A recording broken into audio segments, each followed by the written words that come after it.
Good morning. चलिए आज हम लोग गोधोली भाग 2 10वां क्लास का पाठ नंबर 2 20 के दांत, आज हम लोग इसका अध्ययन करेंगे। जैसा कि आप सब देख रहे हैं कि हमारी जो पाठ्य पुस्तक है इसमें 20 का दांत जो नलिन विलोचन शर्मा द्वारा रचित है,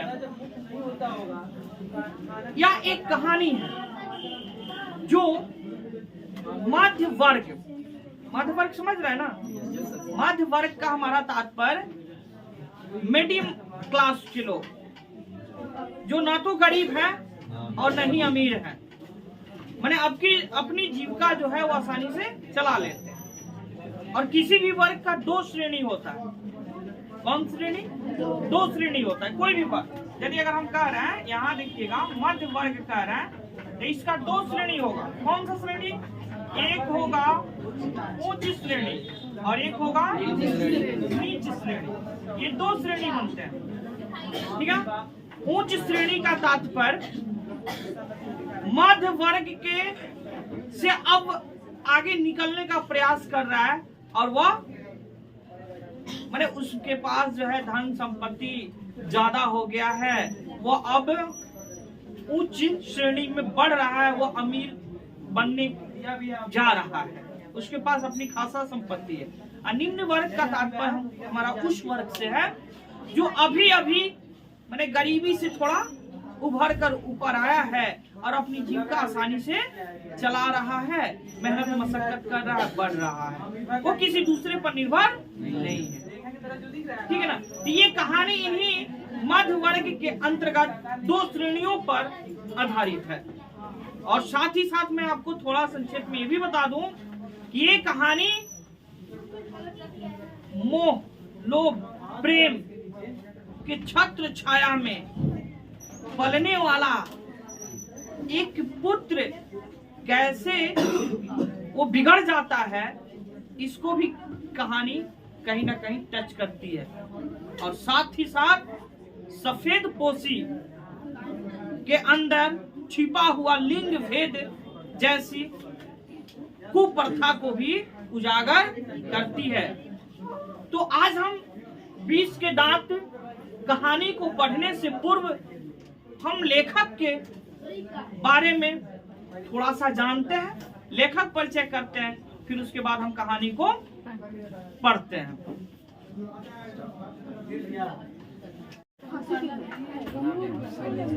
बीस के दांत जो नलिन विलोचन शर्मा के 20 के दांत तथा अन्य कहानियां नामक संग्रह से ली गई है। अभी हम आपको बताने का प्रयास भी किया है कि 20 का दांत लेखक का एक सामाजिक कहानी, समाज में घटित वास्तविक घटना का चित्रण इस कहानी में हुआ है।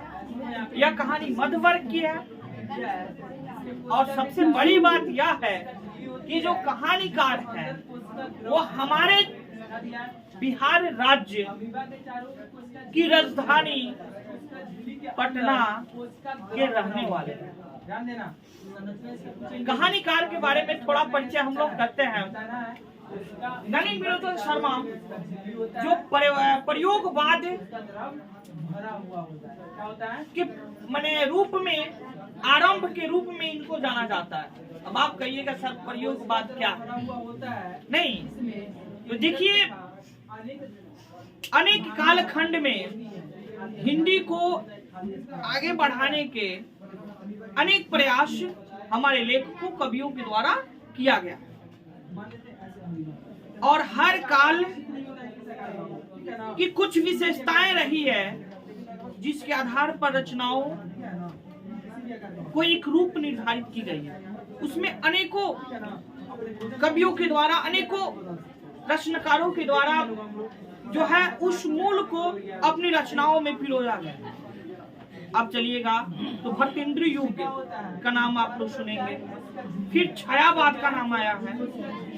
छायावाद जिसका कालखंड लगभग 1918 तक मानी जाती है, और 1918 के बाद रचनाओं में, कविताओं में एक नए प्रयोग का जन्म हुआ, एक नई शैली विकसित हुई और रचना को एक नया रूप देने का कार्य प्रारंभ हुआ। जो पहले से चली आ रही रचना प्रणाली से कहीं विपरीत थी, अलग था, और उसमें नया प्रयोग था। ठीक है ना। तो वही 1918 के बाद से जो रचनाएं प्रारंभ हुई उसे प्रयोगवाद का नाम दिया गया। तो उसे प्रयोगवाद में वास्तविक आरंभ का अगर एक रूप देखा जाए तो वो इनके समय से माना जाता है। ये नलिन विलोचन शर्मा एक आलोचक के रूप में भी जाने जाते हैं, और वो आलोचक सिर्फ पुरानी प्रथाओं पर नहीं बल्कि नई शैली में रचनाओं को एक नया आयाम देने में इनकी महारत सबने मानी है। इसलिए प्रयोगवाद का प्रारंभ अगर एक समय निश्चित करके माना जाए तो इनको सब लोग ने स्वीकारा है कि प्रयोगवाद का वास्तविक आरंभ इनके समय से ही हुआ है। अब थोड़ा सा इनकी जीवनी के बारे में हम लोग परिचित होंगे। नलिन विलोचन शर्मा, इनका जन्म 18 फरवरी 1916 ईस्वी को कहाँ हुआ? तो वो देखिए पटना के बदरघाट। अब पटना कहाँ है? तो बिहार में है। बिहार की राजधानी पटना है। ठीक है ना। इनका जन्म 18 फरवरी 1916 ईस्वी को हमारे बिहार राज्य की राजधानी पटना में हुआ। इसलिए हमारे ये जन्मा भोजपुरी भाषी थे। जब जन्म हुआ कहाँ हुआ? बिहार में हुआ। और बिहार की भाषा क्या है? भोजपुरी है। प्रसिद्ध भाषा है हमारी बिहार की भोजपुरी। अब भले हम लोग थोड़ी कम बेस बात करते हैं वो अलग की बात है, लेकिन हमारे राज्य के सभी लोग आपस में बात करने के लिए भोजपुरी भाषा का प्रयोग करते हैं। इसलिए इनका जन्म यहाँ हुआ। तो ये जन्मा क्या थे? भोजपुरी भाषी थे। भोजपुरी बोलना, भोजपुरी में बातें करना इनको आता था। ठीक है। इनके पिताजी का नाम महामहोपाध्याय पंडित रमा अवतार शर्मा था। ये बहुत बड़े विद्वान व्यक्ति थे, और इनके पंडित्व का असर इन पर पड़ा। किन पर पड़ा? क्योंकि ये अपने पिताजी के ज्येष्ठ संतान थे। ठीक है ना। तो ये अपने पिताजी के ज्येष्ठ संतान थे, इसलिए इनके पिताजी के छत्र छाया में रहे, उनके ज्ञान से लाभान्वित हुए। इनके पंडित्व का पूरा असर किस पर पड़ा? नलिन विलोचन शर्मा पर पड़ा। अब देखिए इनके माताजी का नाम रत्नावती शर्मा है। इनकी शिक्षा, क्योंकि पिता इतने बड़े पंडित विद्वान व्यक्ति और उनके छत्र छाया में रहकर ये भी जो है लाभान्वित होने से नहीं बच पाए, बल्कि इनकी शिक्षा विस्तार काफी तेजी से हुई, बहुत आगे बढ़ा। और ये पटना कॉलेजिएट स्कूल से जो है अपनी शिक्षा पूरी किया, स्कूली शिक्षा प्राप्त किया। फिर उसके बाद पटना विश्वविद्यालय से इन्होंने संस्कृत और हिंदी में एमए किया। मतलब दो भाषा में इन्होंने क्या प्राप्त किया? एमए की डिग्री प्राप्त की। इन्होंने एमए कंप्लीट किया, और जब एमए कंप्लीट किया तो उसके बाद ये अपनी क्या कहें सेवावृत्ति के रूप में सेवा का चयन करते हुए ये प्राध्यापक बने रहे। कहाँ?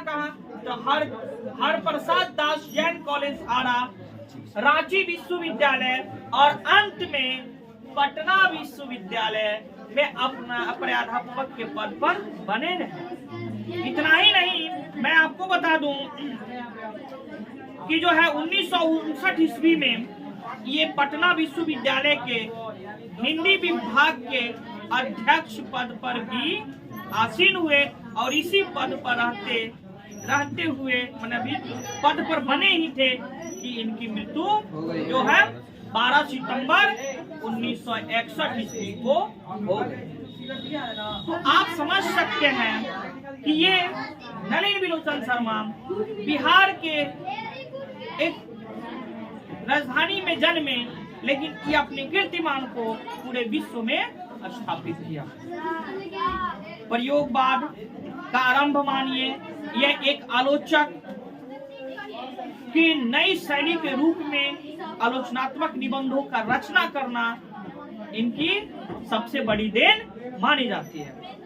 तो लेखक के बारे में जब हम उनकी प्रकृति से अवगत होते हैं, तो अब हम जो है उनके द्वारा रचित यह पाठ विश्व के दांत, जो इनकी विश्व के दांत तथा अन्य कहानी नामक संग्रह से ली गई है, अब थोड़ा सा प्रकाश हम उस पर डालेंगे। थोड़ा देखेंगे कि लेखक जो है इस विश्व के दांत में क्या बताने का प्रयास किया है, आखिर मध्य वर्ग के बीच से वो किस घटना को उजागर करना चाहते हैं, मध्य वर्ग के अंदर से किस कहानी को बताना चाहते हैं और पूरे समाज को क्या शिक्षा देने का प्रयास कर रहे हैं। तो साथ ही साथ एक बात और मैं कहना चाहूंगा कि नलिन विलोचन शर्मा की अपनी पहचान एक साहित्यकार के रूप में रही है, एक आलोचक निबंधकार के रूप में रही है, प्रयोगवाद के आरंभ करने के रूप में रही है। इनकी कृतियों के बारे में जो है हम बखूबी जानते हैं, और उसके साथ अब विश्व के दांत कहानी जो इनके द्वारा रचित है, जिसमें वो मध्य वर्ग के अंदर के एक छोटी सी घटना के द्वारा समाज को एक नई प्रेरणा दिए हैं, हम अगले बार जो है इसको पढ़ने का प्रयास करेंगे।